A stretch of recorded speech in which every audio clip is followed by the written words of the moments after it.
हनुमान चालीसा क्यों लिखा गया, इसके पीछे एक बहुत बड़ी कथा है। एक बार गोस्वामी तुलसीदास जी महाराज एक गांव से गुजर रहे थे। अचानक एक रोती हुई महिला गोस्वामी तुलसीदास जी के चरणों में आके गिर पड़ी। कहने लगी, महाराज आशीर्वाद दे दो।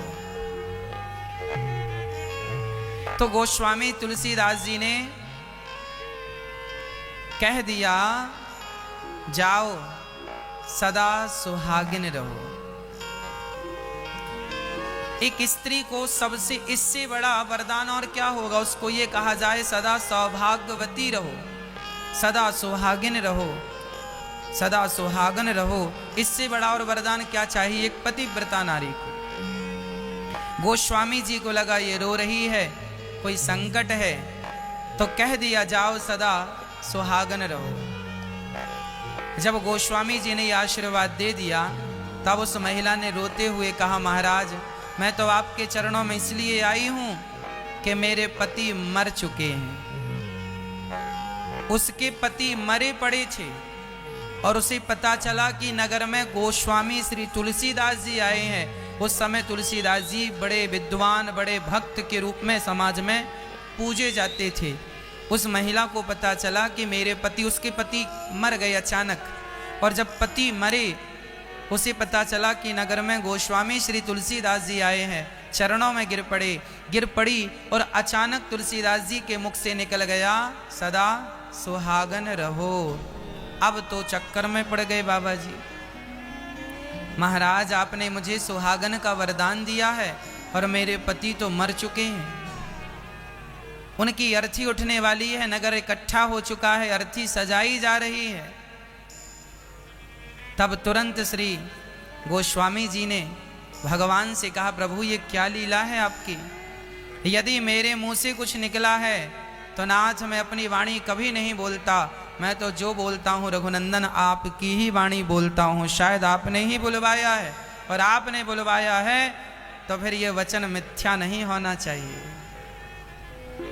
यदि एक भक्त का वचन मिथ्या चला जाता है ना माँ, तो भगवान पर उंगलियां खड़ी हो जाती हैं, विश्वास पर संदेह होने लगता है।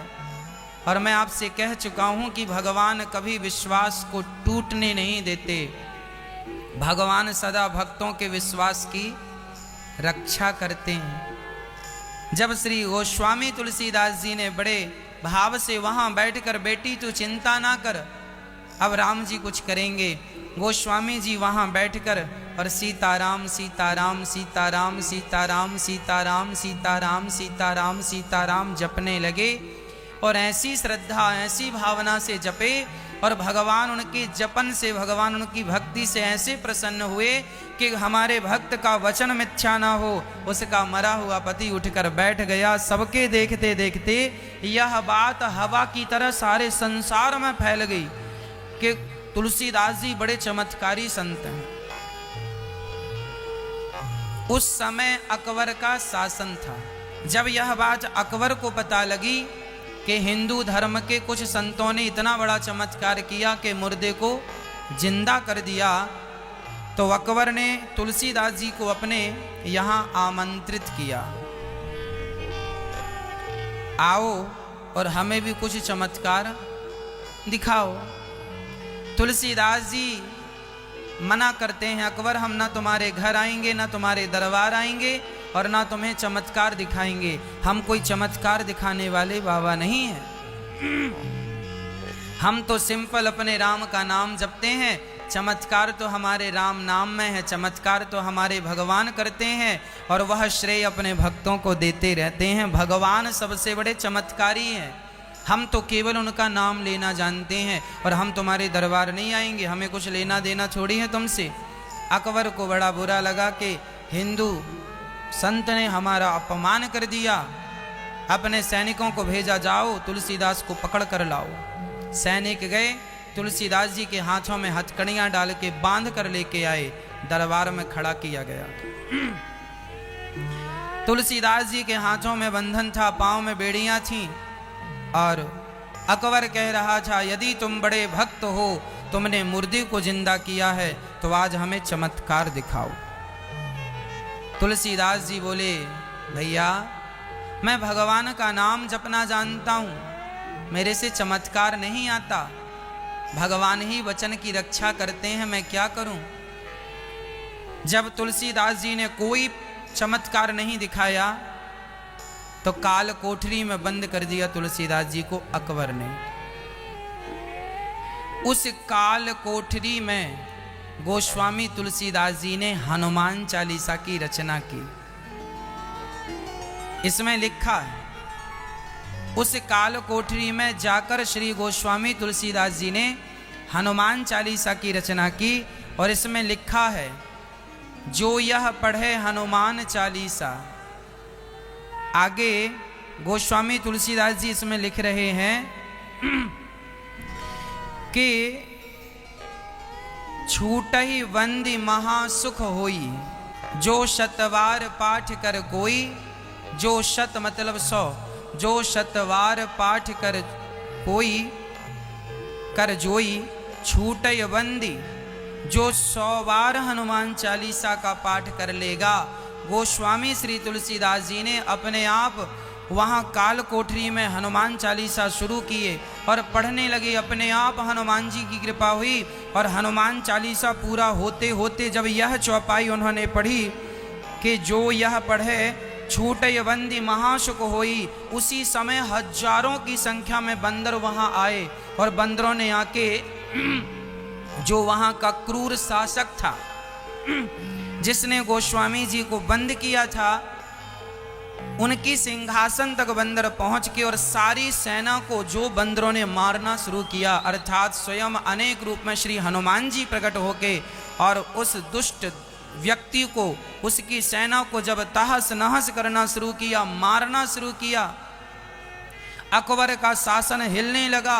महाराज हाहाकार मच गया, कोई साबुत नहीं बचा। सारे सेना घायल पड़ी है, ना अस्त्र काम कर रहे हैं, ना शस्त्र काम कर रहे हैं, ना कुछ काम कर रहा है। अकबर घबरा गया, अब क्या करें, हम तो बड़े परेशान हैं। और बंदरों की सेना बढ़ने लगी, चारों तरफ से सेना घेर चुकी थी, अकबर घिर चुका था।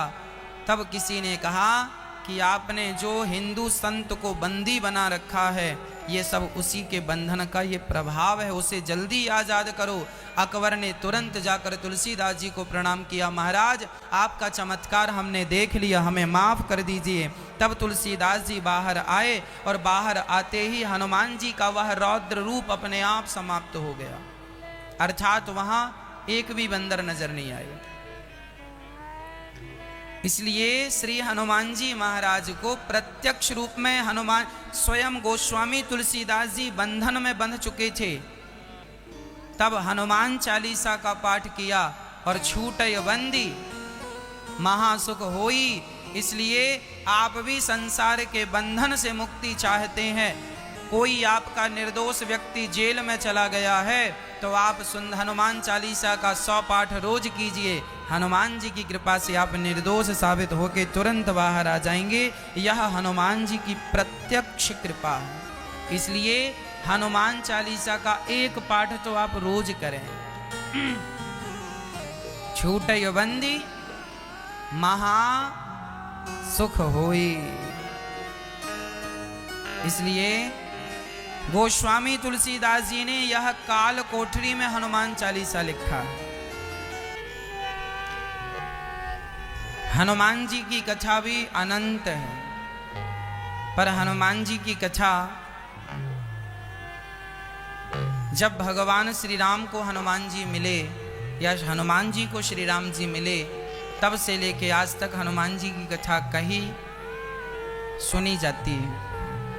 आपको पता है हनुमान चालीसा किसने लिखा? हनुमान चालीसा के लेखक कौन हैं? बताइए। हनुमान चालीसा को किसने लिखा था? आज हम हनुमान चालीसा की ही व्याख्या आपको करेंगे। पिछली बार जब सुंदरकांड की व्याख्या हमने की, तभी हमने आपसे कहा था कि जब भी समय लगेगा आपको हनुमान चालीसा सुनाएंगे। ये बताइए हनुमान चालीसा किसने लिखा? जब भी अपने से बड़ों का नाम लिया करें तो उसमें श्री और जी जरूर लगाएं। गोस्वामी श्री तुलसीदास जी महाराज, है ना, हमारे पूर्वज हैं, ये हमारे पूज्य हैं, ये इनका नाम हमेशा सम्मान से हो। जब भी हम अपने पिता का नाम लेते हैं तो उसमें श्री लगाते हैं ना, ये हमारा शिष्टाचार है। अपने से बड़ों का नाम लेते हैं, मर्यादा से नाम लेते हैं। उसी तरह जब भी हम अपने संतों का नाम लें, आचार्यों का नाम लें, तो उसको भी बड़ी श्रद्धा और बड़े आदर से संबोधित करें। तुलसीदास मत कहा करो, यह हम बच्चे हैं, उन महापुरुषों का नाम यह सम्मानजनित नहीं है। फिर क्या, गोस्वामी श्री तुलसीदास जी महाराज। जब भी आपको नाम बोलना हो पूरा सेंटेंस बोलिए, पूरा बोलिए आदर के साथ। तो अब बताइए, श्री हनुमान चालीसा किसने लिखा? गोस्वामी श्री तुलसीदास जी महाराज। आपने क्यों लिखा, इसके पीछे भी एक कथा है। कहाँ से शुरुआत करते हैं गोस्वामी जी? श्री गोस्वामी तुलसीदास जी कहते हैं, श्री गुरु चरण सरोज रज निज मन मुकुर सुधारि, वर्णौ रघुवर बिमल जस जोदायक फल चार। श्री गुरु चरण सरोज रज। हे गुरुदेव भगवान, श्री गुरु चरण सरोज रज, ये गुरुदेव भगवान के ये चरणों की जो रज है, इस रज को मैं अपने मस्तक पर सजाऊं। क्यों मस्तक पर सजाना है? क्योंकि हमारे मन रूपी दर्पण को इसी रज से साफ किया जा सकता है, दूसरी कोई रज नहीं है।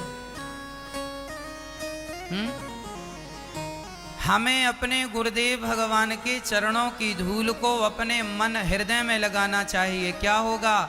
जो हमारा हृदय में दर्पण है, जिसमें अज्ञान की धूल जम गई है, जब हम इस धूल से उस धूल को छुटाएंगे तो दर्पण शुद्ध होगा और उसी दर्पण में भगवान राम का दर्शन हमें होने लग जाएगा।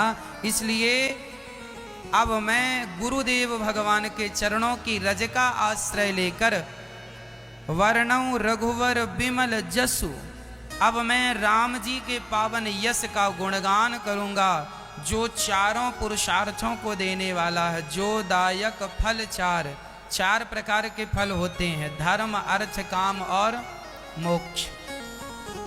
चार पुरुषार्थ कहते हैं इनको, धर्म अर्थ काम मोक्ष। चार चीजें आदमी को चाहिए। आपको क्या चाहिए? हमारे जीवन में धर्म होना चाहिए, धर्म भी होना चाहिए और अर्थ भी होना चाहिए। लोग कहते हैं पैसों से क्या मोह रखते हो? ना साहब, पैसे कमाया करो, मोह भले ना रखो, अच्छा है, पर पैसे तो होने चाहिए। लक्ष्मी के बिना काम नहीं बनेगा। इसलिए धर्म अर्थ, आपके पास धर्म भी हो और अर्थ भी हो, लेकिन एक बात और, इसका क्रम देखिएगा। धर्म पहले नंबर पर है। नंबर एक क्या? धर्म, दूसरे नंबर पर अर्थ, तीसरे नंबर पर काम और चौथे नंबर पर मोक्ष है। देखिए, नंबर एक क्या? धर्म, नंबर दो क्या? अर्थ, तीन काम, चौथे पे मोक्ष। समझिएगा, धर्म अर्थ काम मोक्ष।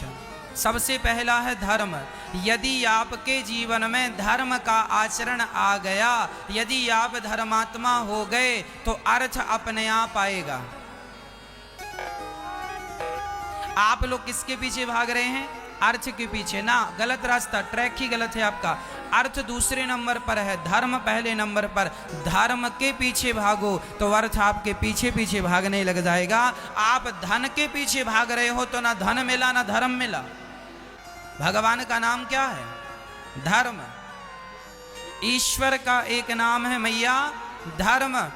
पर्यायवाची भगवान के 1000 नाम है ना, उन हजारों नामों में एक नाम भगवान का है धर्म। अब सोचिएगा, जब आप धर्म के पीछे भागेंगे, धर्म मीन्स सत्य, धर्म मीन्स सत्य, धर्म मीन्स दया, दया सत्य। जब हम सत्य के मार्ग पर रहेंगे, प्राण जाए पर हमारे वचन न जाए, प्राण जाए पर वचन। राजा हरिश्चंद्र बाजार में बिक गए, लेकिन उन्होंने अपने सत्य को, अपने धर्म को नहीं छोड़ा। रंती देव भूखे रह गए, पर उन्होंने उस हाल में भी अपने धर्म को, अपने सत्य को नहीं छोड़ा। गुरु नानक देव जी बड़ी कठिन मुसीबत विपत्तियों में रह गए, पर उन्होंने उस विपत्ति, उस मुसीबत में भी अपने धर्म को, अपने सत्य को उन्होंने नहीं छोड़ा। बस जब उन्होंने धर्म को नहीं छोड़ा, सत्य को नहीं छोड़ा, तो फिर उनके पास लक्ष्मी आई कि नहीं? हाँ या ना? राम जी 14 साल के लिए वनवास गए। 14 साल के दौरान भगवान राम के पांव में चरण पादुका भी नहीं थी। कितना कठिन समय था। आज की भाषा में कहे तो बहुत गरीब थे राम जी, रहने को झोपड़ी भी नहीं थी। आज की भाषा में राम जी क्या थे? गरीब थे, जंगल में घूमते थे। लेकिन जंगल में तो थे राम जी, लेकिन पालन किसका किया? किसका पालन किया? धर्म का। और जब धर्म का पालन 14 साल तक किया, तो 14 साल पूरे होने के बाद क्या हो गए? वो लक्ष्मीपति अर्थात अयोध्या के राजा हो गए। जो धर्म का पालन करेगा वही राजा बनेगा। जो धर्म का पालन करेगा, लक्ष्मी उसी को मिलेगी। बिना धर्म के लक्ष्मी मिल नहीं सकती। आप लाख उपाय कर लो। आप लोगों की गलतियां यह है कि आप लोग धर्म ही छोड़े बैठे हो। मांस खाना तुम्हारा धर्म थोड़ी है, पर तुम खा रहे हो। शराब पीना तुम्हारा धर्म थोड़ी है, पर तुम पी रहे हो। झूठ बोलना तुम्हारा धर्म थोड़ी है, पर तुम बोल रहे हो। निंदा करना तुम्हारा धर्म नहीं है, पर तुम निंदा कर रहे हो। चुगली करना तुम्हारा धर्म नहीं है, पर तुम चुगली कर रहे हो। तुम धर्म के विपरीत काम कर रहे हो, इसलिए तुम 2-2 पैसे के लिए मोहताज हो, इसलिए तुम परेशान हो। इसलिए धर्म का आचरण करना शुरू कीजिए। जब धर्म के मार्ग पर चलेंगे तो अर्थ अपने आप आएगा। धर्म और फिर दूसरे नंबर पर अर्थ। इसलिए आज कसम खाइए कि हम कभी अपना धर्म नहीं छोड़ेंगे। धर्म पे चलोगे तो अर्थ की प्राप्ति होगी। धर्म, अर्थ, और फिर अर्थ आएगा तो फिर काम। अर्थ से कामनाएं पूरी होंगी। काम मतलब गाड़ी की कामना है, घर की कामना है, साड़ी की कामना है, हार की कामना है। तुम्हारे को सोना चाहिए, चांदी चाहिए, घर चाहिए, गाड़ी चाहिए, ऐशो आराम चाहिए, लग्जरी जिंदगी चाहिए। सब काहे से पूरी होंगी? धन से पूरी होंगी। तो धन होगा तो काम मिलेगा। धर्म, अर्थ, काम। काम की पूर्ति किससे होती है? धन से। और धन की पूर्ति धर्म से। धर्म करोगे तो धन, और धन रहेगा तो काम। और काम संसार में जब पूरा हो जाएगा, जब आप सारे सुख भोग चुके होंगे, सबका आनंद ले चुके होंगे, तब आपको लगेगा यार सब बेकार है, कुछ भी सार नहीं है, अब तो भगवान की शरण में चलना चाहिए। तब मोक्ष का ख्याल आएगा। और यदि आपकी इच्छाएं पूरी नहीं होंगी तो फिर भी मन वहीं बार बार जाएगा, यार वहाँ एक बार चले जाएं, वहाँ एक बार चले जाएं, एक बार वो मिल जाता। कई लोगों की इच्छाएं पूरी नहीं होती तो वो इच्छाएं मन में रह जाती हैं, और फिर उन इच्छाओं को पूरा करने के लिए अगला जन्म लेना पड़ता। पुनरपि जननम पुनरपि मरणम के चक्र में पड़ना पड़ता है। यदि आपके पास पर्याप्त धन होगा तो आप अपनी सारी इच्छाएं पूरी कर लेंगे, और पूरी करने के बाद फिर आपकी कोई इच्छाएं, फिर सत्संग से जुड़ जाइए तो धीरे धीरे इच्छाओं का दमन हो जाएगा, और दमन होगा तो मोक्ष हो जाएगा। यही जीवन जीने का ढंग है। लेकिन लोग सिस्टम से चलते नहीं है। 1 के बाद 2 आता है, 2 के बाद 3 आता है, 3 के बाद 4 आता है। लेकिन आप लोग ऐसी जिंदगी जी रहे हैं, आपके पास ना 1 आया ना 4 आया, सिर्फ 2 और 3 के चक्कर में आप पड़े हैं। समझ रहे हैं? हमारी उंगलियों से समझिएगा। 1 नंबर पे है धर्म, और 4थे नंबर पे है मोक्ष। आप लोगों को ना धर्म से मतलब है, ना मोक्ष से मतलब है। अर्थ और काम, अर्थ और आप पैसे चाहते हैं और अपनी कामनाएं पूरी चाहते हैं। आप ना पहली संख्या के पास आ रहे हैं ना आखिरी संख्या के पास। अब ये बताओ, एक के बिना दो आ जाएगा? है संभव एक के बिना दो आ जाए? नहीं ना। फिर आप डायरेक्ट दूसरी सीढ़ी पे क्यों चढ़ गए? पहली 4 सीढ़ियां हैं, ये 4 सीढ़ियां हैं, फर्स्ट सेकंड थर्ड फोर्थ। पहली सीढ़ी है धर्म। पहले धर्म में पांव रखो, धर्म में पांव जमाओ, धर्मात्मा बनो, फिर अर्थ आएगा, फिर काम आएगा, फिर मोक्ष हो जाएगा। ये लिखा है यहाँ, श्री गुरु चरण सरोज रज निज मन मुकुर सुधारी, वर्णौ रघुवर बिमल जस जो दायक फल 4। ये 4 फल ये हैं, धर्म अर्थ काम मोक्ष। बुद्धिहीन तनु जानिके सुमिरौ पवन कुमार, बल बुद्धि विद्या देहु मोहि, हरहु कलेश विकार। हे नाथ, मैं बुद्धिहीन हूं, मैं बुद्धिहीन तनु जान के मैं अपने आप को बुद्धिहीन समझ रहा हूं। पवन देव मैं आपका स्मरण कर रहा हूं। मुझे आप ही बल बुद्धि विद्या, बल और बुद्धि और विद्या कौन देगा? बल चाहिए तो किसकी शरण में? अतुलित बल धामम। बल किनके पास है? हनुमान जी के पास। बुद्धि किसके पास है? हनुमान जी के पास। और विद्या किसके पास है? विद्यावान गुणी अति चातुर। फिर हनुमान जी के पास क्या है? बल बुद्धि और विद्या। यदि बल चाहिए, बुद्धि और विद्या चाहिए तो श्री हनुमंत लाल जी की शरण में जाओ। बल बुद्धि विद्या देहु मोहि, हरहु क्लेश विकार। सारी क्लेशों को, हमारे जो विकार हैं, हमारे अंदर कौन कौन से विकार हैं? काम क्रोध लोभ मोह, ये शत्रु हमारे भीतर बैठे हैं। यदि इन विकारों को, इन क्लेशों को समाप्त करना है तो श्री हनुमंत लाल जी के पास चले जाइए। हनुमान जी से ये सब काम क्रोध लोभ, बड़े घबराते हैं हनुमान जी से, थर थर कांपते हैं। इसलिए हनुमान जी की शरण में चले। जय हनुमान ज्ञान गुण सागर, जय कपीस तिहुँ लोक उजागर। हनुमान जी को कहते हैं जय हनुमान। जय शब्द क्यों? हनुमान चालीसा का पहला शब्द क्या है? पहला अक्षर क्या है? गोपी गीत भी जा से शुरू हुआ, जयति तेधिकम जन्मना ब्रज। और ये भी हनुमान चालीसा भी जा शब्द से। ये जो जा शब्द है, यह भगवान की जय जयकार का सूचक है। जय हनुमान, हे हनुमान जी आपकी जय हो। जय हनुमान ज्ञान गुण सागर, हे हनुमान जी आपकी जय हो। किसी ने कहा हनुमान जी की जय क्यों कर रहे हो? क्योंकि हनुमान जी ज्ञान और गुण के सागर हैं।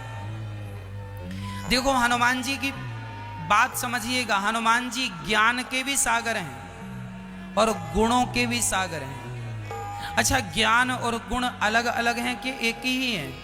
अलग अलग हैं। गुण क्या है? तुरंत निर्णय लेने की क्षमता आपके अंदर है, वह गुण है आपके। ज्ञान तो हमारे पास, आपके पास है, हमने पढ़ लिया लिख लिया, ज्ञान है, लेकिन उस ज्ञान को प्रैक्टिकली कहाँ पे क्या कैसे यूज करना, उस ज्ञान का कहावत है, जहां सुई का काम हो वहां सुई का उपयोग हो, जहां तलवार का काम हो वहां तलवार का। किस समय हमें कौन सा ज्ञान चाहिए, किस समय किस ज्ञान से काम होगा, वो जो नॉलेज है वो हनुमान जी के पास। इसलिए पहली चौपाई में लिखा है जय हनुमान ज्ञान, आप ज्ञान के गुणों के सागर हैं। मतलब इतने गुण आप में हैं, इतना ज्ञान आप में है, जैसे समुद्र की गहराई को नापा नहीं जा सकता, उसी प्रकार हनुमान जी के ज्ञान और गुण को कभी नापा नहीं जा सकता। ये चौपाई का ये अर्थ है। जय हनुमान ज्ञान गुण सागर, जय कपीश तिहुँ लोक उजागर। वाह, हनुमान जी का तीनों लोकों में जय जयकार है। हे हनुमान जी, आप कोई पृथ्वी लोक में नहीं, आप तो स्वर्ग आदि, वैकुंठ आदि, साकेत आदि लोकों में भी और पाताल लोकों में भी, तीनों लोकों में आपकी सत्ता है। अर्थात आप कहीं भी जाकर अपना प्रभाव दिखा सकते हैं। तीनों लोकों में हनुमान जी की जय जयकार है। राम दूत अतुलित बलधामा। हनुमान जी किसके दूत हैं? रामदूत हैं। और आप लोग किसके दूत हैं? हनुमान जी नाचते हैं तो राम के कारण नाचते हैं, हम लोग नाचते हैं तो काम के कारण नाचते हैं। दोनों ही नाच रहे हैं। वो राम के दूत हैं, हम लोग काम के दूत बने फिर रहे हैं। एक आदमी सवेरे जा रहा था, कहाँ जा रहे हो? काम से। शाम को फिर कहाँ जा रहे हो? काम से। कल फिर कहाँ जा रहे हो? काम से। काम से जाता जाता काम से चला जाता है। दिन रात कहीं जा रहा है, कहाँ जा रहे हो? काम से जा रहे हैं, काम से। आप लोग कहाँ जा रहे हैं? काम से। मतलब तुम किसके दूत हो? काम के, काम से जा रहे हो। और हनुमान जी कहाँ जा रहे हैं? माता सीता की खोज करने। किस काम से? राम जी के काम से। वो राम जी के दूत हैं और हम काम काम काम। वो राम राम राम, हम काम काम काम। यही अंतर है। हमें काम का दूत नहीं बनना, हमें काम नचा रहा है। हमें कौन नचा रहा है? काम। और हनुमान जी को कौन नचा रहा है? स्वयं राम। तो ये बताओ कि काम का बंदर बनना अच्छा है? किसी ने कहा हनुमान जी आप बंदर ही क्यों बन गए? भाई 84 लाख योनियां हैं, हनुमान जी कुछ और हो जाते, बंदर का रूप लेने की क्या जरूरत थी? कोई और बन जाते हनुमान जी। जैसे जामवंत जी जामवंत हैं, भालू का वृक्षराज का रूप लिए बैठे हैं। हनुमान जी बंदर ही क्यों बने? हनुमान जी ने कहा सिंपल फंडा है मेरा, जीवन में बंदर तो बनना ही पड़ता है। चाहे पत्नी का बंदर बन जाओ, चाहे भगवान का बंदर बन जाओ। आज पुरुष बंदर बने घूम रहे हैं। किसके बंदर हैं? पत्नी नचाती है, नाचता है। पत्नी बुलाती है, आ जाता है। किसका बंदर है? आपके पति आपके बंदर हैं या नहीं? हाँ या ना? फिर जीवन में बंदर तो बनना ही पड़ता है साहब। राष्ट्रपति जी भी अपनी पत्नी के सामने राष्ट्रपति नहीं होते। ज्यादा बोलते होंगे तो बोल देती होगी, सुनो जी यहां ना चलेगा तुम्हारा राष्ट्रपति शासन, यहां घर में बैठो काम करो। फिर अर्थ क्या निकला? बंदर तो बनना ही पड़ता है, चाहे पत्नी का बंदर। और ऐसा नहीं कि सिर्फ पति बंदर बनता है, पत्नियां भी तो बंदर बन जाती हैं। बंदर नहीं, बंदरिया। हाँ, किसकी? पति की। पति तुम्हारा बंदर बना है तो तुम नाचती हो उसके लिए, किस बंदरिया बन के। ये जीवन में बंदर बनना पड़ता है, चाहे तुम पत्नी बन के पति की बंदर बन जाओ या पति पत्नी का बंदर बन जाए। हनुमान जी बोले जब बंदर बनना ही था तो मैं पति पत्नी का बंदर ना बन के राम जी का बंदर बन गया हूं। जैसे राम जी नचाएंगे मैं नाचता रहूंगा। भाई नाचना तो पड़ता है, बिना नाचे काम होना नहीं है। पत्नी कहेगी बाजार से जरा शक्कर ले आना, तुरंत नाचने जाएगा, तुरंत नाच नाच के आएगा, वो लेके आ गया। मंदारी बंदर को कैसे नचाता? मंदारी कहता ससुराल कैसे जाएगा, वो गाड़ी से जाके बताता। नाच देखा कभी बंदर का आप लोगों ने? क्या नाचता है? जमीन पर बैठेगा कि दरी पर? तो दरी बिछा के बोले ससुराल गया हूं ना, जमीन में नहीं बैठूंगा, दरी बिछाएगा बैठेगा, चश्मा लगाता बंदर। वो मंदारी का नाच ना, जो बंदर नाचता है वो भी समझदार होता है। तो देखो साहब नाचना तो पड़ता है, जमाना नचाता है। हम सब नाच रहे हैं बंदर बन के, हम भी बंदर बन के नाच रहे हैं, आप भी बंदर बन के नाच रहे हैं, हनुमान जी भी बंदर हैं। फर्क इतना है कि हम काम के बंदर बने हैं, उन्होंने अपने आप को राम का बंदर बनाया। इसलिए जय बल के धाम है हनुमान जी, थोड़ा मोड़ा बल नहीं है, अतुलित। अतुलित का अर्थ है अथाह, जिसकी कोई सीमा ना हो वह अतुलित बल। अंजनी पुत्र, हनुमान जी की मां का नाम क्या है? हाँ, अंजनी। ये अंजनी की मां का नाम क्या है? नहीं पता। अंजनी की मां का नाम है अहिल्या। जो पत्थर बन गई थी ना अहिल्या, जिसे राम जी ने अपने चरणों से तारा, अहिल्या की बेटी श्री अंजनी। तो अंजनी पुत्र पवन सुत नामा। ये हनुमान जी अंजनी पुत्र पवन सुत नामा, इनका नाम है पवन सुत। महावीर विक्रम बजरंगी। महावीर, बार बार हनुमान जी के बल का वखान श्री हनुमान जी कर रहे हैं। महावीर, हनुमान जी को क्या कहते हैं? वीरों के वीर। महावीर, दुनिया में जितने हैं सब वीर हैं, हनुमान जी वीर नहीं है। हनुमान जी तो वीरों को भी वीरता देने वाले महावीर हैं, इसलिए महावीर। महावीर विक्रम बजरंगी। अतुलित पराक्रम हनुमान जी का बल है। कुमति निवार सुमति के संगी। वाह वाह, हनुमान जी कैसे हैं?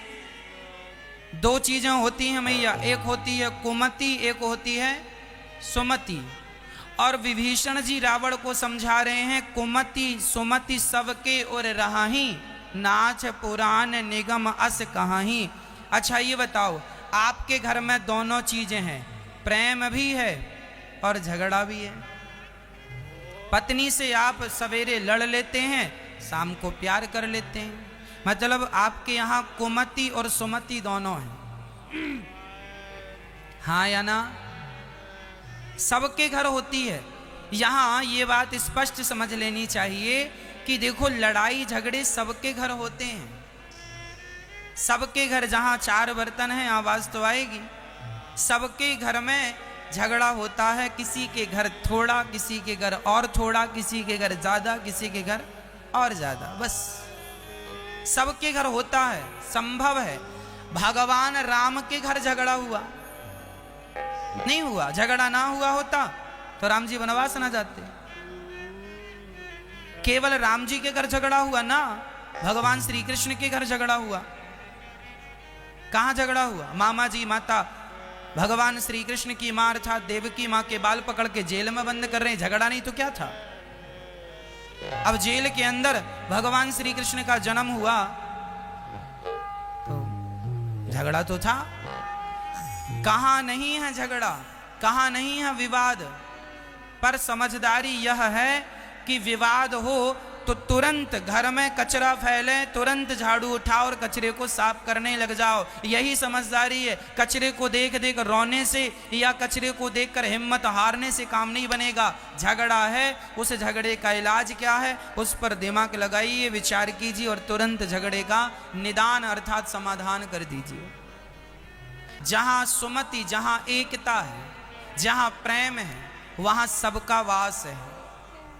और जहां झगड़ा है, लड़ाई है, वहां कोई नहीं रहना चाहता। ये बताओ, उस घर में आप रहना पसंद करेंगे जिस घर में दिन रात झगड़ा होता हो? और आप उस घर में रहना पसंद करेंगे जहां प्रेम की खुशबू है, जहां सब एक दूसरे से प्रेम करते हैं, प्रेम की बातें करते हैं, मिलजुल के रहते हैं, कोई गिला शिकवा नहीं है, बस प्रेम से रहा करो, प्रेम से जिया करो, प्रेम से, प्रेम से। इसलिए जहां सुमति तहां संपत्ति नाना। अब हनुमान जी से पूछा गया, आप किन के साथ खड़े हैं, प्रेम करने वालों के या झगड़ा करने वालों को? तो लिखा है कुमति निवार सुमति के संगी। यदि झगड़ा करने वाले हनुमान जी के चरणों में चले गए तो हनुमान जी उनके झगड़े को सलटा देते हैं अर्थात सुलह करा देते हैं।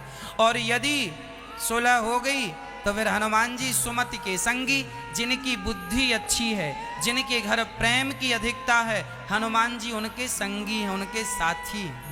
इसलिए हनुमान जी का साथ चाहते हो तो प्रेम मोहब्बत से रहा करो। हनुमान जी उनके घर कभी नहीं जाते जिनके घर झगड़ा चलता रहता। इसलिए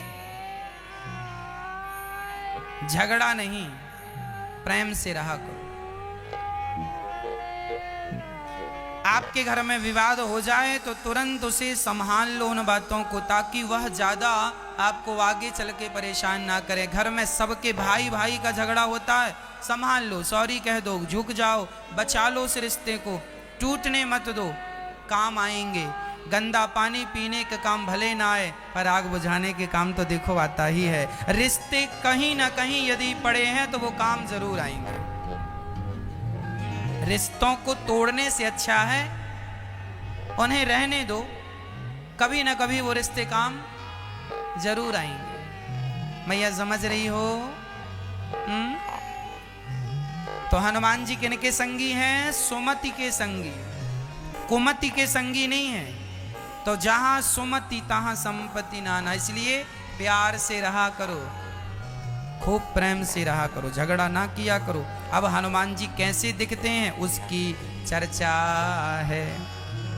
कंचन वरन विराज सुवेसा, कानन कुंडल कुंचित केसा, हाथ वज्र और ध्वजा विराजी, कांधे मूज जनेऊ साजे। कंचन वरण, हनुमान जी सोने की तरह हैं, सुंदर। हनुमान जी का स्वरूप कैसा है? सोने की तरह। अच्छा, बंदरों के आप जो बाल देखते हैं, रोए देखते हैं, रोमे वो कैसे होते हैं? हल्के सुनहरे ही तो होते हैं, और हनुमान जी के ज्यादा थे, बिल्कुल सोने जैसे दिखते, सुंदर। कंचन वरण, हनुमान जी के जो रोमे थे ना, वह सोने की तरह थे। चांदी जैसा रंग है तेरा, सोने जैसे बाल। फिर हनुमान जी के बाल कैसे हैं? रोमे कैसे हैं? सोने जैसे। कंचन वरण विराज सुवेसा, हनुमान जी का सुंदर सा स्वरूप है। कानों में कुंडल लटक रहे हैं, कुंचित केसा, मतलब हनुमान जी के बाल घुंघराले घुंघराले, घुंघराले, कुंचित मतलब छोटे छोटे, मतलब वो हैं तो बड़े पर यूं घूम राउंड हो गए हैं, रोल कर गए हैं, घूम गए हैं, जिसे घुंघराले बाल कहते हैं, ऐसे बाल हैं। हाथ वज्र, हाथ में हनुमान जी झंडा भी लेके चलते हैं, तिरंगा झंडा, झंडा ऊंचा रहे हमारा विजयी विश्व, तिरंगा प्यारा। हनुमान जी के हाथ में क्या है? झंडा लाल कलर का। उस झंडे में राम जी अंकित हैं। उस झंडे में कौन है? राम जी। आप भी अपने घर में झंडा लगाया करो। कहते हैं जिसके घर में ध्वजा लगी होती है, ध्वजा जिसकी लहरा रही है घर के ऊपर, उसकी विजय पताका सदा लहराती रहेगी। इसलिए वास्तु के अनुसार भी घर के ऊपर छत पर झंडा लगाया करो। उस झंडे में या हनुमान जी बने हो, या मर्यादा पुरुषोत्तम हमारे श्री राम जी बने हो, या लाल कलर का भगवा कलर का वो झंडा होना चाहिए। क्योंकि सूर्य भगवान जब उदय होते हैं ना, तो पूरा आकाश भगवा हो जाता। यह हमारे संतों का रंग भगवा है, इसलिए हम लोग इस रंग को बड़ा पवित्र मानते हैं। इसलिए इस कलर का झंडा हमें अपने घर के ऊपर लगाना चाहिए। हनुमान जी भी ध्वजा लेके चलते हैं। आजकल लोग अपने घरों में जूता लटका लेते हैं।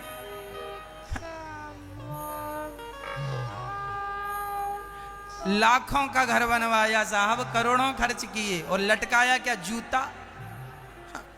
आपके इतना बड़ा महंगा घर बनवाया और घर के मुकुट पर, घर के माथे पर, घर देवता के माथे पर जूता लटका। अब आप बड़े सुंदर श्रृंगार करो और आप श्रृंगार मेकअप वेकअप करके बाहर निकलो, कोई आपके माथे पे जूता लटका दे। वैसी हालत आपके घर की है। करोड़ों खर्च कर डाले, ये टाइल, ये फर्श, ये ऐसा ऐसा बढ़िया बनाओ, और बाद में बना धना के जूता लाओ, उल्टा लटकाएंगे जूते को। ये आपकी मूर्खता का परिचय। इतना मूर्ख भारत कभी नहीं था जितना आज हो गया है। तुम जितने पढ़ते लिखते जा रहे हो, पता नहीं उतनी मूर्ख होते जा रहे हो। अरे घर में जूता क्यों लटकाते हो? दिमाग खराब ना हो आपका। घर में आप महाराज जी नजर लग जाए, अरे पागल, घर में झंडा यदि आपका लहरा रहा है तो आपका वही नजरौटा है, अर्थात वह नजर लगने नहीं देगा और आपका विजय पताका कभी आपको झुकने नहीं देगा, दोनों काम करेगा। ध्वजा ऊपर और उसमें भगवान श्री राम जी या हनुमान जी का वो झंडा हो, तो हनुमान जी ये बताओ कि महाभारत के समय जिस रथ पर भगवान कृष्ण बैठे और अर्जुन बैठे, उस रथ पर भी एक झंडा था, उस झंडे पर कौन बैठा था? श्री हनुमान जी बैठे थे। अर्जुन ने तो जूता नहीं लटकाया मेरे रथ को नजर ना लग जाए, लटकाया फिर?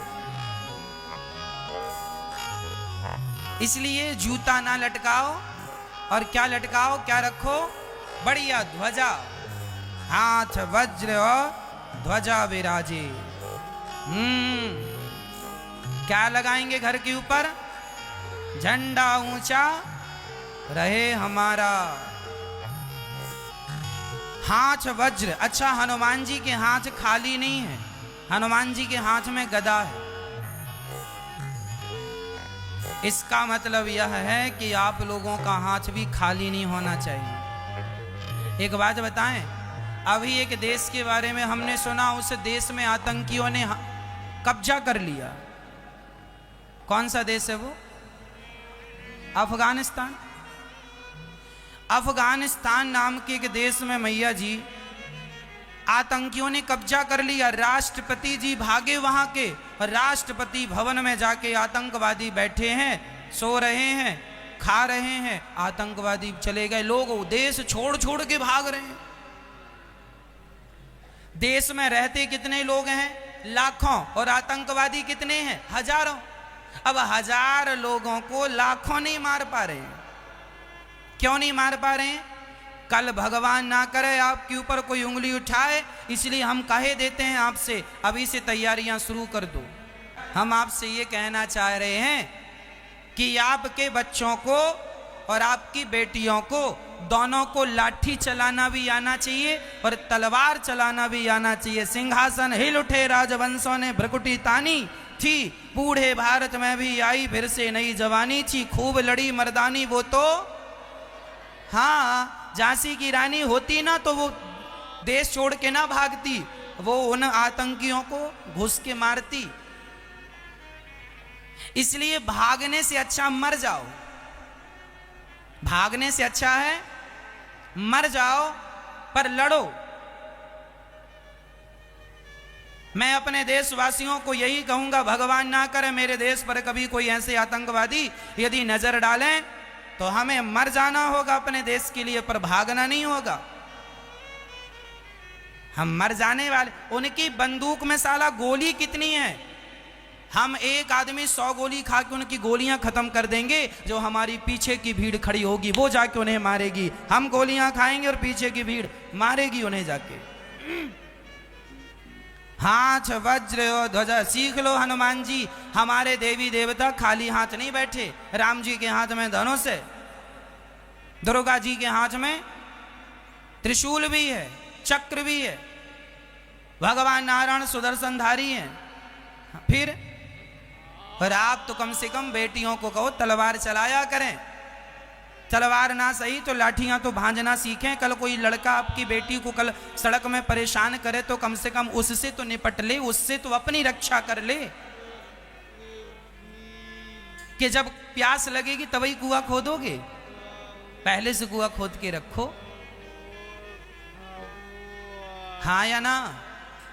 तो आप भी अपनी बेटियों को और अपने बच्चों को पढ़ाएंगे और देश प्रेमी बनाएंगे। बेटा, देश पर कभी संकट आएगा तो देश छोड़ के भागने का नहीं, देश के लिए लड़ने का और देश के लिए मरने का। मर जाना है, लड़ना है, पर अपने मुल्क को, अपनी माटी को छोड़ करके भागना नहीं है। हमारे यहाँ ऐसी शिक्षा देनी चाहिए। सबसे पहला धर्म है राष्ट्र की सेवा करना, भारत माता की सेवा करना। ये पहले मेरा धर्म है। मैं बाद में किसी की सेवा करूंगा, पहले मैं अपनी भारत माता की सेवा करूंगा। हनुमान जी हाथ वज्र और ध्वजा विराजे, अपना झंडा और अपना अस्त्र लेके चलो। हम ये नहीं कहते कि तुम तलवार सीख कर किसी को भी तलवार मार दो ना, तलवार से मारना नहीं है किसी को, पर मुसीबत के समय पे आपको चलानी तो आनी चाहिए। क्या करोगे तब? मुंह ताकोगे? कल आपके घर में आतंकवादी घुस गए तो आप अपने बच्चों की, अपनी पत्नी की रक्षा कैसे करेंगे? बताओ। क्या हमारे भारत में आतंकवादियों का हमला नहीं होता? रोज कश्मीर में आप रोग सुनते हैं, आतंकवादी घुसाए, आतंकवादी घुसाए, जवानों को मार दिया, जवानों के घरों में घुस गए, बच्चों को मार दिया। क्या रोज नहीं सुन रहे हैं? अभी तो कश्मीर में चल रहा है। यदि सावधान नहीं हुए तो दिल्ली भी आएंगे, मुंबई भी आएंगे। अभी 2000 बहुत साल हो गए, मुझे साल पता नहीं, ताज होटल में घुस गए थे आतंकवादी। मुंबई की घटना है, हजारों लोगों को मार दिया था। फिर अरे हमारे सामने आतंकवादी आकर खड़े हो जाएं तो हम भी इतने तैयार रहें कि 2-4 को तो निपटा दें। क्या हम दुष्टों से अपने आप को बचा लें तो क्या ये योग्यता, ये टैलेंट हमारे अंदर आएगा तो क्या ये गलत है? हमारी लड़कियां, हमारी बहन बेटियां आत्मरक्षा कर सकें सभी से तो क्या ये गलत शिक्षा है? अरे शिक्षा होनी, हम तो कहते हैं आप लोग डिमांड करो सरकार से कि हर स्कूलों में 1 घंटे का पीरियड आत्म सुरक्षा के लिए सिखाने के लिए दिया जाए। स्कूलों में लाठी चलाना, तलवार से चलाना सिखाया जाए कि ऐसे चलाना, ऐसे आत्मरक्षा करनी है, तब जाके हमारा भारत सुरक्षित होगा। आपकी सुरक्षा से हम सबकी सुरक्षा है। देश को सुरक्षित करना होता है तो देश के प्रत्येक नागरिक को सुरक्षित करना होता है। देश के प्रत्येक नागरिक की सुरक्षा से ही देश सुरक्षित होता है। हाँ या ना? पब्लिक से देश होता है। पब्लिक ही नहीं है, लोग ही नहीं है तो वो कैसा देश? आप ही नहीं है, हम ही नहीं है तो देश क्या है? इसलिए हाथ वज्र, हाँ हनुमान जी सिखा रहे हैं, खाली हाथ ना रहना, नहीं कोई भी तुम्हें थप्पड़ लगा के चला जाएगा। हम किसी को मारते नहीं है, पर हमें कोई छेड़ता है तो फिर छोड़ते? हाँ, हम छेड़े किसी को ना, पर हमें कोई छेड़े तो हम छोड़े भी ना। और ज्यादा मीठे बनोगे ना तो गन्ना मीठा होता, कोल्हू में पेरा जाता। जो ज्यादा मीठा होता है वो अपना नाश कराता है। देखो तो मीठे गन्ने को कोल्हू में पेरा जाता है। 4 भाई हो, 4 भाई में एक भाई बड़ा सीधा साधा भोला भाला हो तो 3 भाई चूना लगा देते हैं भोले भाले को, उसकी भी प्रॉपर्टी कब्जा कर लेते हैं। तू भीख मांग, ज्यादा भोलू बन रहा है। ज्यादा सीधेपन का तुम्हारा सगा भाई भी फायदा उठाता है। नहीं, हजारों भाई मैं तुम्हें लाके खड़ा कर दूंगा, सीधे साधे भाइयों का भाई लोग गलत फायदा उठा लेते हैं। वो बड़ा सरल था, सीधा था, बोलता नहीं था, इज्जत करता था अपने भैया की, लेकिन भैया तो छाती पे नाच रहा है। जो ज्यादा मीठा होगा वो अपना नाश कराएगा। सीख लो, हमें जरूरत से ज्यादा मीठा होना चाहिए। स्वभाव में, संस्कारों में मिठास होनी चाहिए, पर जहां लगे कि हमारे साथ गलत हो रहा है फिर वहां अपनी चुप्पी तोड़कर अपनी रक्षा करनी चाहिए। भाई गलत कर रहा है तो भाई से भी कहो मेरे साथ गलत कर रहा है। कब तक सहोगे अपने भाई का? आवाज उठानी चाहिए, गलत नहीं। पाप करने वाला भी पापी होता है और पाप को बर्दाश्त करने वाला भी पापी होता है। गलत करने वाला भी पापी होता है और गलत को सहन करने वाला भी। फिर ना गलत करो, ना गलत सहो, ना सहना है, ना हम किसी को परेशान नहीं करते, पर हमें कोई परेशान करेगा साहब फिर हम अपना रौद्र रूप दिखाएंगे। इसलिए आप भी अपने बच्चों को कहो बेटा किसी को परेशान नहीं करना, पर तुम्हें कोई छेड़े तो फिर तरीके से कानून का सहारा लेकर जो भी कानून कहता है वो कानून का उल्लंघन नहीं करना। कानून में रह के हमें सारे काम करना है, पर आत्मरक्षा जरूरी है। हाँ, हाथ वज्र बोलो, ध्वजा विराजे, कांधे मूंज जनेऊ साजे। कंधे पर हनुमान जी के जनेऊ है। कौन सा जनेऊ? मूंज का। मूंज क्या होता है? कुशा, कुश, कुशा का जनेऊ। शुद्ध जो जनेऊ होता है ना, सूत का तो बाद में आया, पहले लोग कुश का जनेऊ पहना करते थे। कुश, कांधे मूंज, उसे जनेऊ, उसे मूंज करके बनाते, इसलिए कांधे मूंज जनेऊ साजे। कौन सा जनेऊ पहनते हैं हनुमान जी? कुशा का। हनुमान जी कौन सा जनेऊ पहनते हैं? कुशा। कांधे मूंज जनेऊ साजे, शंकर सुवन केसरी नंदन, तेज प्रताप महाजग। अब यहां मैं आपको एक कथा सुनाऊंगा। हनुमान जी के 3 पिता की कथा देखो यहां आ गई। अभी थोड़ी देर पहले हमने कहा अंजनी पुत्र पवन सुत। हनुमान जी के पहले पिता हैं पवन सुत। ये दूसरे नंबर पर ये आ गए शंकर सुवन। अब ये शंकर जी के सुवन, और फिर केसरी नंदन। एक आदमी के 3 पिता कैसे हो सकते हैं भाई? यहां आपको संदेह हो सकता है, पर आपका संदेह हो उसके पहले हम समाधान कर दें। हनुमान जी के 3 पिताओं की कथा है। प्रश्न फिर खड़ा हुआ, एक आदमी के 3 पिता कैसे हो सकते हैं? इसका बहुत बड़ा कारण है। इसकी एक कथा है, वो मैं आपको सुनाई देता हूं। कहां से शुरू होती है कथा? भगवान नारायण के मोहिनी रूप से। जरा सुनिएगा, यह कथा हनुमान नाटक नाम की पुस्तक में स्पष्ट लिखी है। उसे हमने पढ़ा और आपको हमने बहुत पहले भी कई बार सुनाया है, आज फिर दोहरा देते हैं। एक बार भगवान शंकर जी ने भगवान नारायण से कहा कि हे प्रभु, मैंने आपके सारे रूप देखे हैं, मैंने आपके सारे रूप देखे हैं, लेकिन मैंने आपका मोहिनी रूप नहीं देखा।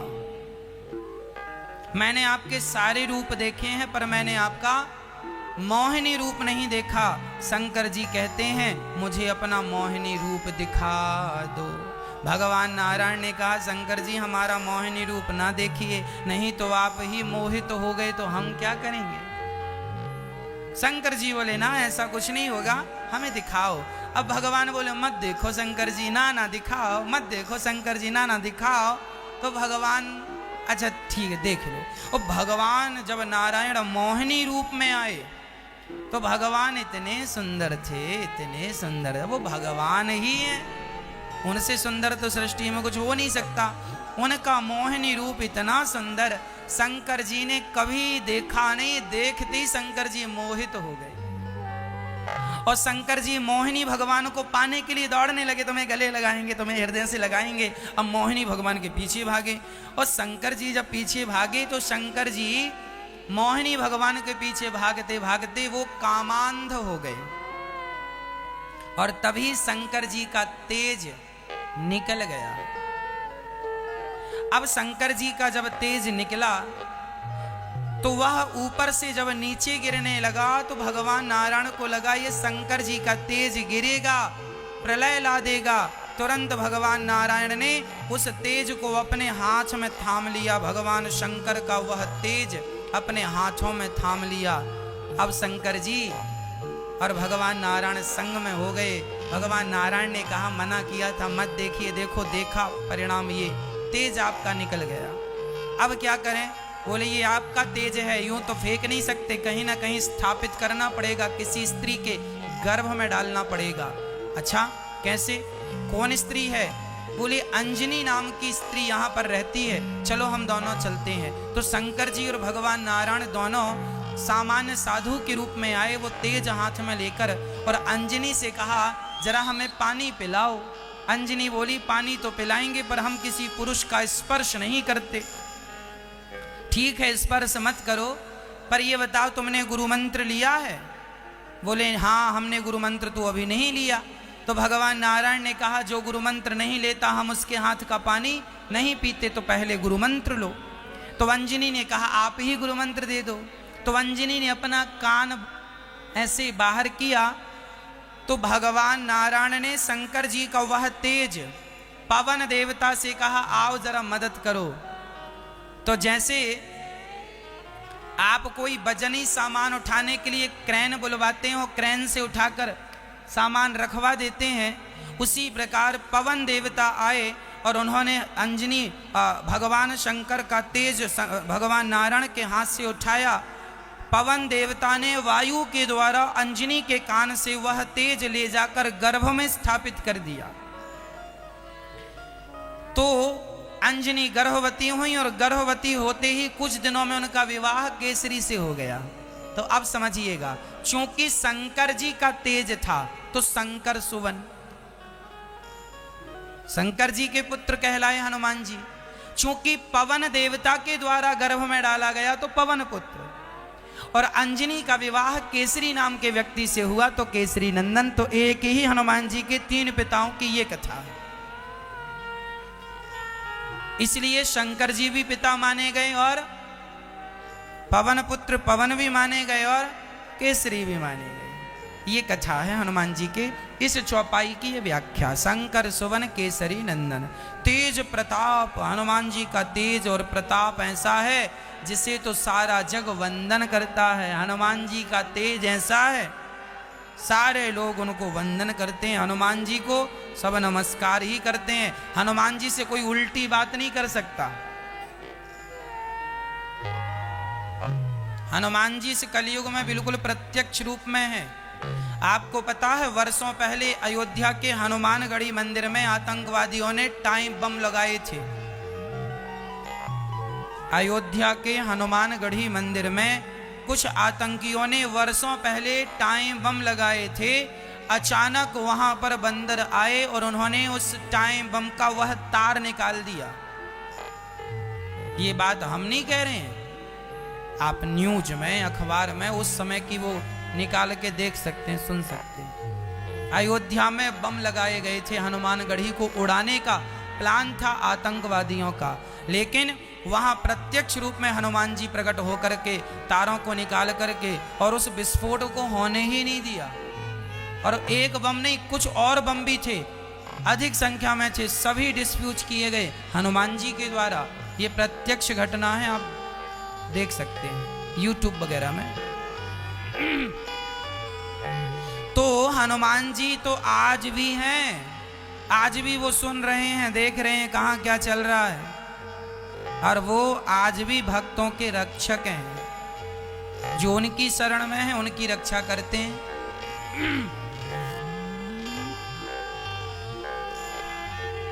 राम काज करिबे को आतुर, हनुमान जी क्या करने को आतुर रहते हैं? क्या काम करने को आतुर रहते हैं मैया जी? राम काज करिबे को। हमारे अंदर भी ये आतुरता होनी चाहिए, काम को करने की आतुरता। राम काज करिबे को आतुर, हनुमान जी राम जी का काम करने को तैयार। आपसे भी हम निवेदन किया करते हैं, आप भी राम जी का काम किया करो। राम जी का कौन सा काम करना है? बोले सब में राम जी का दर्शन करके सबकी सेवा करना, यही राम जी का काम है। सबकी सेवा करना राम जी का काम है। तुम में राम, इनमें राम, सब में राम, सब में अपने राम को देखा करो और सबकी सेवा किया करो। सबकी सेवा से ही ईश्वर की सेवा होती है। सीय राम मैं सब जग जानी, सर्वम खलविदम ब्रह्म तत्त्वमसि सोहम। ये सब क्या है? ये ईश्वर को ही कण कण में दर्शा रहे हैं, बता रहे हैं, कह रहे हैं। निज प्रभु मैं देखहीं जगत के ही सन करहीं विरोध। सब में भगवान है, फिर हम किससे दुश्मनी करें? इसलिए सब में भगवान को जानकर सबकी सेवा करना, यही राम जी की सेवा है। तो आप भी सेवा, इसलिए ये दास अनिरुद्ध सेवा करता है। सवेरे से लेकर देखो अन्य क्षेत्र बढ़ता है, हजारों की संख्या में संत लोग भोजन प्रसादी ग्रहण करते हैं।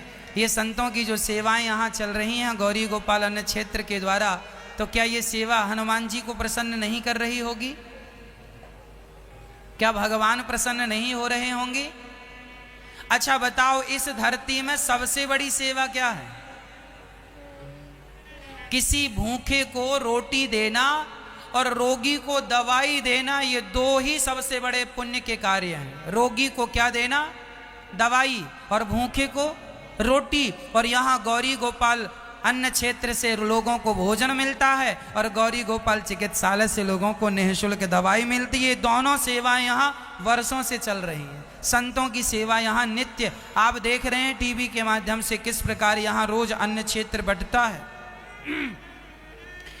और ये रोज अन्न क्षेत्र बढ़ता है और रोज चिकित्सा चलती, हजारों की संख्या में लोग रोज भोजन ग्रहण करते हैं।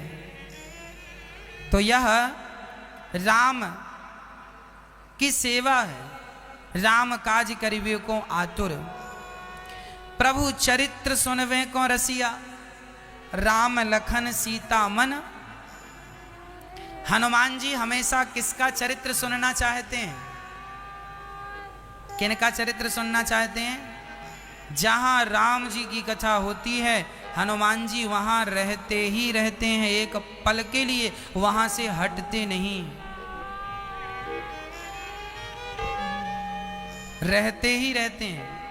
अच्छा, जब राम जी इस धरती को छोड़कर जब लीला पूरी करके जाने लगे तो राम जी ने अंगद जी को भेज दिया अपने घर, सुग्रीव जी को भेज दिया अपने घर, विभीषण जी को भेज दिया अपने घर। जब सब अपने अपने घर चले गए तो किसी ने कहा राम जी से आप हनुमान जी को भी भेजो। तो राम जी ने कहा हनुमान जी को हम कहाँ भेजें, सबके घर थे तो सब अपने अपने घर चले गए, हनुमान जी का तो कोई घर ही नहीं है, कहाँ भेजें हनुमान जी को? हनुमान जी का घर तो यहीं। तो राम जी जब जाने लगे तो हनुमान जी से कहने लगे प्रभु, राम जी ने हनुमान जी से कहा हनुमान चलो हमारे साथ, चलो। हनुमान जी बोले कहाँ? बोले जहां हम जा रहे हैं, साकेत जा रहे हैं, साकेत लोक में चलो, वहीं रहना हमारे संग। हनुमान जी बोले प्रभु हमें वहां ना ले जाओ। क्यों? बोले हम मृत्यु लोक में रहना चाहते हैं। क्यों यहाँ रहना चाहते हो? बोले प्रभु ये बताओ आप हमें जहां ले जाना चाहते हैं क्या वहां आपकी कथा है? राम जी बोले वहां तो मैं ही हूं, वहां मेरी कथा की जरूरत ही नहीं है। जब मैं हूं तो कथा की जरूरत नहीं है। हनुमान जी बोले प्रभु जहां आप हैं जरूरी नहीं है कि वहां कथा हो, पर जहां कथा है वहां आप जरूर होंगे, इसलिए मैं वहां नहीं रहूंगा जहां आप होंगे, मैं वहां रहूंगा जहां आपकी कथा होगी। हनुमान जी बोले तो ये बताओ इस धरती पर कब तक रहोगे? हनुमान जी बोले इस धरती पर जब तक आपकी कथा रहेगी तब तक मैं रहूंगा, क्योंकि जब तक कथा है तब तक आप हैं, तो जब तक मैं रहूंगा, जब तक आपकी, जब तक ये कथाएं चल रही हैं तब तक हनुमान जी इस धरती पर है। प्रभु चरित्र सुनवे को, हनुमान जी सदा क्या सुनते हैं? प्रभु के चरित्र अर्थात भगवान की कथाएं सुनते हैं। हनुमान जी भी बहुत प्रेम से कथा सुनते हैं। हमें तो लग रहा है हनुमान जी यहाँ बैठ के सुन ही रहे होंगे किसी न किसी रूप में, तो कथा सुनने के आदी हैं हनुमान जी। हम कहते हैं आप लोग भी कथा के आदी हो जाओ, ज्यादा ना सही तो एक घड़ी आधी घड़ी आधे की बुनियाद, तुलसी चर्चा राम की हरहि कोटि अपराध, ज्यादा ना सही थोड़ी ही सही। इसलिए ये दास अनिरुद्ध आपको रोज कथा सुनाता है लगभग, कि आप कथाएं सुनते रहें। आपका एक भी दिन नागा ना हो कथा के बिना, आपका दिन ना गुजरे, इसलिए कथा रोज आप सुनिएगा। कथा सुनने से क्या होता है? हृदय निर्मल हो जाता है, पवित्र हो जाता है और हृदय भगवान की भक्ति से परिपूर्ण हो जाता है। इसलिए हमारे जीवन को यदि आज संवारना है, भगवान से जोड़ना है, तो एक ही उपाय है, केवल कथा।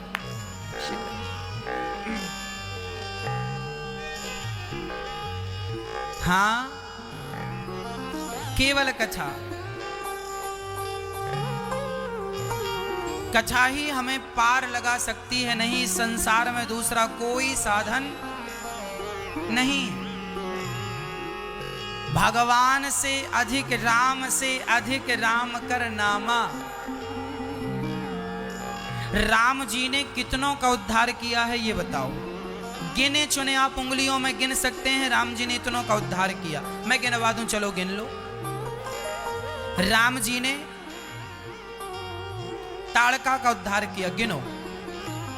राम जी ने ताड़का का उद्धार किया, राम जी ने अहिल्या का उद्धार किया, राम जी ने केवट पर कृपा की, केवट का उद्धार किया, राम जी ने जटायु पर कृपा की, जटायु का उद्धार किया, खरदूषण पर कृपा की, खरदूषण का उद्धार किया, रावण पर कृपा की, रावण का खानदान तार दिया, सबको तारा, माना कि लंकावासी सब तर गए।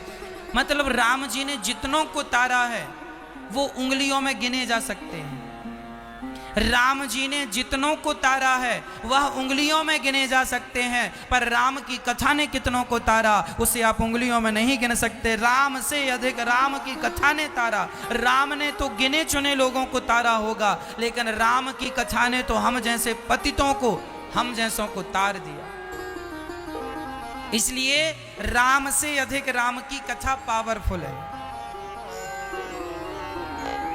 अब आप कहेंगे महाराज जी राम जी से अधिक राम जी की? हाँ, एक बार हनुमान जी जब सेतु का निर्माण चल रहा था, राम सेतु, बड़े बड़े पत्थर लाकर जमाए जा रहे थे, तब वहां पर हनुमान जी राम राम लिख रहे थे, पत्थरों पर डाल रहे थे, पत्थर तैर रहे थे। राम जी को लगा मेरे नाम के पत्थर तैर रहे हैं। एक पत्थर राम जी ने भी उठाया और उसको उठा करके पानी में छोड़ दिया, और छोड़ा तो वह पानी में डूब गया। जब पानी में डूबा तो राम जी को लगा मेरे नाम के तैर गए और मैंने डाला तो डूब गया। राम जी को लगा किसी ने देखा तो नहीं, कोई देखेगा तो क्या सोचेगा। हनुमान जी पीछे खड़े थे, मैंने देख लिया। हनुमान जी ये बताओ, आप लोग डाल रहे हैं पत्थर सो तैर जाते हैं और मैंने छोड़ा तो डूब गया। तब राम जी से हनुमान जी ने कहा प्रभु वही पत्थर पार होगा जिसे या आप पकड़ लो या आपका नाम पकड़ ले, लेकिन जिसे आपने ही अपने हाथ से छोड़ दिया हो राम जी, वो तो डूब ही जाएगा। पार तो वह होंगे जिसे आपने पकड़ रखा है, वह तो डूब ही जाएगा जिसे आपने छोड़ दिया। हाँ, कौन पार होगा? पार कौन होगा? जिसे राम जी ने पकड़ा हो। इसलिए कहो राम जी से कि हे नाथ, मैं आपको कभी भूलू नहीं, आप मुझे पकड़ लीजिए। हम कथा सुनते हैं हनुमान जी, आप भी ज्यादा से ज्यादा कथाएं सुना। सूक्ष्म रूप धरि सियहि दिखावा, विकट रूप धरि लंक जरावा, भीम रूप धरि असुर संहारे, रामचंद्र के काज सवारे। सूक्ष्म रूप धरि सियहि दिखावा।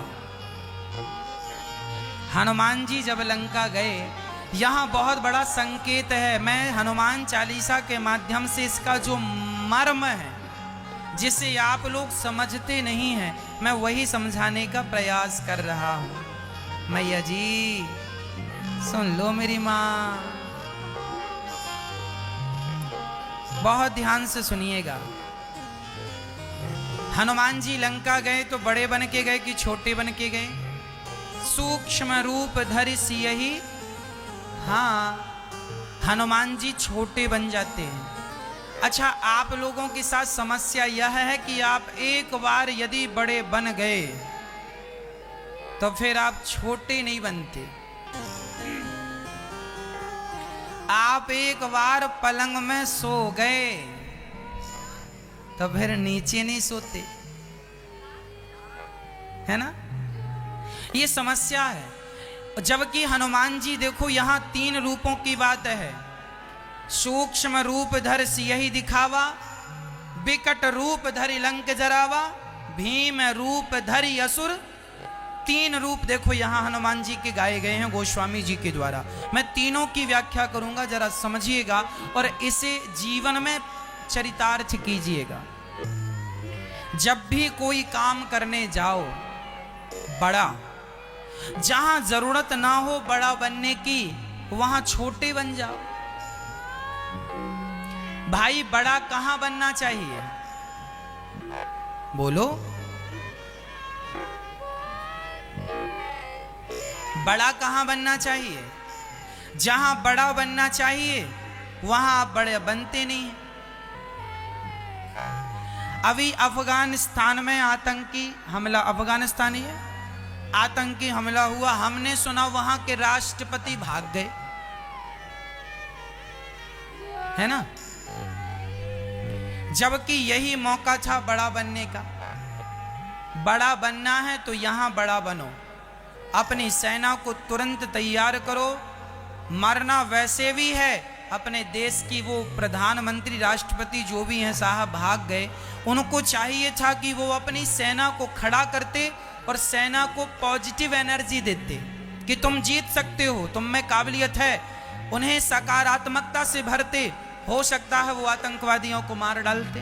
आज देश पर इतना बड़ा संकट आया, अफगानिस्तान पर ना आता। यहां बड़ा बनना था पर यहां तुम छोटे बन के भाग गए। और जब बढ़िया दिन रहे होंगे तब आदमी फिर यूं छाती फुला के चलता है। आज आदमी थोड़ा सा पद प्रतिष्ठा पा जाए तो वो अपने आप को बड़ा समझने लगता है। जबकि हनुमान जी जो समुद्र छलांग लगा के पार कर गए, वह हनुमान जी बड़े नहीं बन रहे हैं, वो छोटे। आज आदमी थोड़ा सा काम कर ले तो कहता है मेरा सम्मान नहीं हुआ, मेरी इज्जत नहीं हुई, अब मैं तो ये हो गया हूं। और हनुमान जी लंका पार करके गए, फिर भी वो छोटे बन के लंका घूम रहे हैं। अति लघु रूप पवन सुत लीना, हनुमान जी छोटा सा रूप लेकर के और देखो काम कर रहे हैं।